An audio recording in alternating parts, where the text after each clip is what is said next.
এসো বগুড়া এসো। এনা আমার কাছে আসো, আমি তোমাকে কি কই তুমি সেটা শুনবা। কোন স্কুলে পড়ো তুমি? আলমদিনা আলমদিরা। কবে ভর্তি হয়েছো? বিশাল 2 সাল। কি কও 2 সাল? কোন ক্লাসে পড়ো? পেলে পেলে। ওই স্কুলে পড়াশোনা কীরকম? ভালোই ভালো।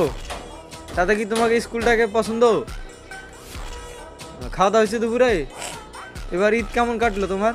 ভালোই ভালোই। ও আচ্ছা, ভালো থাকলে ভালো। এসো বগুড়া এসো। এনা আমার কাছে আসো, আমি তোমাকে কি কই তুমি সেটা শুনবা। কোন স্কুলে পড়ো তুমি? আলমদিনা আলমদিরা। কবে ভর্তি হয়েছো? বিশাল 2 সাল। কি কও 2 সাল? কোন ক্লাসে পড়ো? পেলে পেলে। ওই স্কুলে পড়াশোনা কীরকম? ভালোই ভালো। তাতে কি তোমাকে স্কুলটাকে পছন্দ?